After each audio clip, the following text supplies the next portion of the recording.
আরেকটা জিনিস যেটা এবার হচ্ছে সেটা হচ্ছে যে গ্রামাঞ্চলে কিন্তু বিদ্যুতের চাহিদা বাড়তেছে। আমার আগে ধারণা ছিল যে গ্রামাঞ্চলে গেলে শুধুমাত্র ওই যে লাইটিং লোড, তো কিন্তু আমি যখন ওই ইয়েতে গেলাম পদ্মা সেখানে 4-5টা ইয়ে আছে, পল্লী বিদ্যুৎ সমিতি আছে, শরীয়তপুর, মাদারীপুর, গোপালগঞ্জ, মুন্সিগঞ্জ।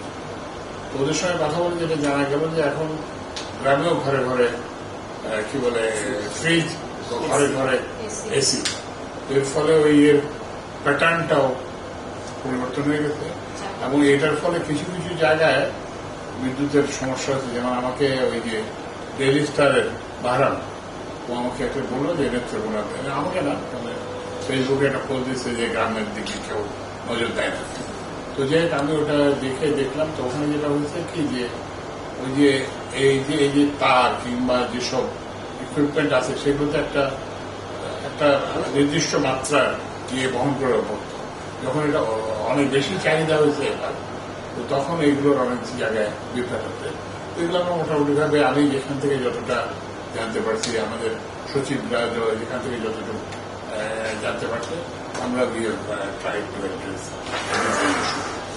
আপনি নিজে বিদ্যুতের কথা বলছিলেন স্যার, এখন তো গরম পড়ে আছে এবং এবারে গরমটা একটু অন্যরকম হবে, এখন আবহাওয়া বলছে কারণ আর্লি বর্ষা তোমাদের সময় আমাদেরকে ভয় জায়গাতে থাকো, এখন তো হয়তো এখন তো আমরা আমরা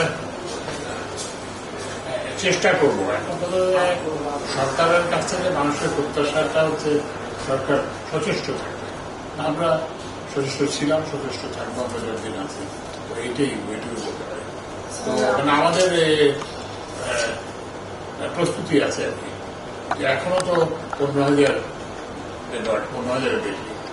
তো আমাদের প্রস্তুতি আছে। আমরা আরো একটু হয়তো ব্যয়বহুল ওই যে তেলের মেশিনগুলো চালাতে হবে, তাহলে আমরা ওই যে 16, 17, 18 যদি যায় তখন আমরা ইয়ে করবো। সম্ভব হবে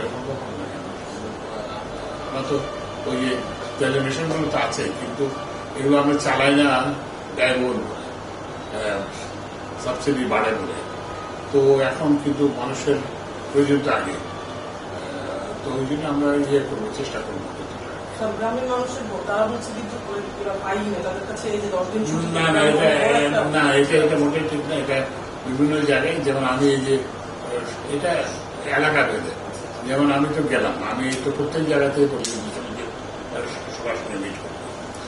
তো যেমন ওই যে ওই এলাকা থেকে কোনো কমপ্লেন নেই, কিনা বলে যে আমি প্রত্যেককে ইন্ডিভিজুয়ালি তোমার ডিমান্ড কত, বিদ্যুৎ পাইছে কত, ওই কি বলে ওই এলাকাতে মুন্সিগঞ্জ, শরীয়তপুর, তারপরে মাদারীপুর, তারপরে ওই কি বলে গোপালগঞ্জ, এই এলাকাতে। তারপরে সিলেটেও আমি পল্লী বিদ্যুৎ সমিতি, সিলেট পল্লী বিদ্যুৎ সমিতির 2 টাকা হবে। কিন্তু ওই যে এক এক জায়গায় এই যে কোথাও বিদ্যুৎ পায় না, এটা ঠিক না। তাহলে কি এই যে এই ছুটির মধ্যে তো 12-13,000 মেগাওয়াট বিদ্যুৎ দিয়ে হয়েছে, এটা কোথায় গেছে, তাই না?